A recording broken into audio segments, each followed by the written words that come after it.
میں اپنے جیون ساتھی کے ہمراہ خوش و خرم زندگی گزار رہی تھی۔ ہمارے 4 بچے تھے۔ دن بھر ان کی منموہنی چہکاروں سے صحن گونجتا رہتا تھا۔ کبھی سوچا بھی نہ تھا میرا گھر جو رشک جنت تھا کبھی تنکوں سے بنے آشیانے کی مانند بکھر جائے گا اور میں اس کے نشان ڈھونڈتی رہ جاؤں گی۔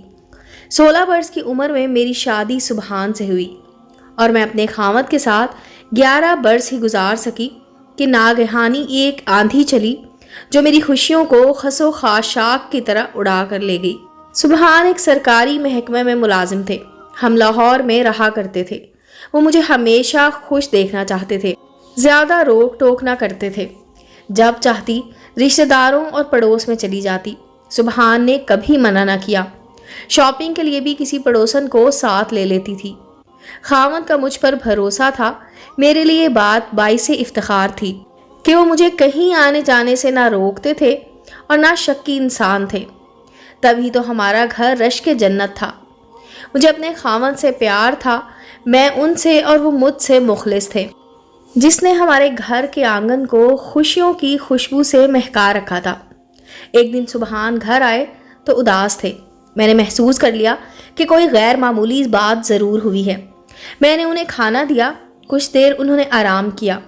پھر میں نے ان سے پریشانی کی وجہ پوچھی۔ کہنے لگے، میرا تبادلہ اسلام آباد ہو گیا ہے، لیکن تم کو اور بچوں کو ساتھ نہیں لے جا سکتا۔ ہاں، فی الحال رہائش کا کوئی انتظام نہیں ہے۔ سوچتا ہوں تم یہاں اکیلی کیسے رہو گی، بس اتنی سی بات ہے اور آپ اس قدر پریشان ہیں۔ یہ محلہ میرے لیے نیا نہیں ہے، یہ ہمارا آبائی گھر ہے۔ برسوں سے یہ لوگ ہمارے ساتھ رہ رہے ہیں۔ ہر کوئی ایک دوسرے کو جانتا ہے۔ پڑوس دکھ سکھ میں کام آنے والے لوگ ہیں۔ مجھے یہاں کسی بات کا کوئی ڈر نہیں ہے۔ آپ سکون سے اسلام آباد جائیں، رہائش کا بندوبست جلد کر کے ہمیں بلا لیجیے گا۔ یہ تو ٹھیک ہے، لیکن بچے چھوٹے ہیں، 4 بچوں کا ساتھ ہے، ان کے کئی مسئلے مسائل ہوتے ہیں۔ سوچ رہا ہوں کہ کچھ دنوں کے لیے تم لوگوں کو گاؤں اپنے بڑے بھائی کے گھر شفٹ کر دوں۔ ایسا نہ کریں، اپنے گھر کے سوا مجھے اور بچوں کو کہیں چین و سکون نہیں ملے گا۔ بڑے دونوں اسکول جاتے ہیں، گاؤں میں کیسے پڑھ پائیں گے؟ وہ گم سم سے ہو کر رہ گئے۔ پھر کہا، اچھا، اپنا اور بچوں کا خاص خیال رکھنا۔ کچھ مشکل محسوس کرو تو اپنے بھائی آفاق کو بلوانا، وہ تمہارے ساتھ رہ جائے گا جب تک کہ وہاں فیملی کے لیے رہائش کی سہولت نہ مل جائے۔ مجھے تمہاری اور بچوں کی جدائی برداشت کرنا پڑے گی۔ سبحان اسلام آباد چلے گئے اور میں لاہور میں قیام پذیر رہی۔ گھر ذاتی تھا، کرایہ وغیرہ کا مسئلہ نہ تھا۔ محلے دار اچھے تھے۔ سبحان فون پر خیریت دریافت کرتے رہتے اور میں ان کو تسلی دیتی کہ فکر نہ کریں، ہم کو کوئی پریشانی نہیں ہے۔ ایک روز چھوٹے بیٹے اشر کو بخار ہو گیا۔ میں نے پڑوسن سے کہا کہ میرے ساتھ ڈاکٹر کے پاس چلو، اشر کو دکھانا ہے۔ وہ بولی، آج میری بیٹی کے رشتے کے سلسلے میں کچھ مہمان آ رہے ہیں، ورنہ میں ضرور ساتھ چلتی۔ تمہارے ساتھ اپنے بیٹے کو بھیج دیتی ہوں، اسے لے جاؤ۔ منان میرے سامنے چھوٹے سے بڑا ہوا تھا اور اب وہ 18 برس کا تھا۔ اسے چھوٹے بھائی جیسا جانتی تھی۔ میں نے اعتراض نہ کیا اور اس کے ساتھ اشر کو ڈاکٹر کے کلینک دکھانے لے کر چلی گئی۔ ڈاکٹر صاحب نے اشر کو دیکھا، کچھ دوائیاں لکھ اور ہم گھر آنے کے لیے سڑک پر نکلے۔ اچانک ایک گاڑی وہاں آ کر رکی۔ یہ شخص منان کے دوست کا کزن تھا اور منان کو اچھی طرح جانتا تھا۔ اس نے کہا، منان بھائی، کیا بات ہے، اتنی گرمی میں ادھر کیا کر رہے ہو؟ اپنی باجی کے ساتھ ڈاکٹر کے پاس آیا تھا، ان کے بچے کو دکھانا تھا۔ ہم سڑک پر ٹیکسی کے لیے کھڑے تھے، تبھی وہ شخص بولا، میری گاڑی میں بیٹھ جاؤ بھائی، میں ادھر ہی جا رہا ہوں۔ منان نے مجھ سے پوچھا، اس روز دھوپ بہت تیز تھی۔ میں نے سوچا کہ بچے کو تیز بخار ہے، گاڑی میں ہی چلے جاتے ہیں۔ میں نے منان سے کہا، چلو ان کی گاڑی میں ہی چلے جاتے ہیں، جلدی پہنچ جائیں گے۔ یوں ہم نے ریاض کی لفٹ قبول کر لی۔ گھر کے قریب پہنچی تو خیال آیا کہ جلدی میں دوائیوں کی پرچی تو ڈاکٹر صاحب کی میز پر ہی بھول آئی ہوں۔ منان، واپس ڈاکٹر صاحب کے کلینک جانا ہے، میں نسخہ ادھر ہی بھول آئی ہوں۔ منان نے کہا، کوئی بات نہیں باجی، میں جا کر لے آتا ہوں۔ نہیں، میں ساتھ چلتی ہوں۔ ممکن ہے پرچہ گر گیا ہو تو ڈاکٹر صاحب سے دوبارہ لکھوانا ہوگا۔ میں نے بچہ منان کی گود میں دے کر کہا، ایسا کرو،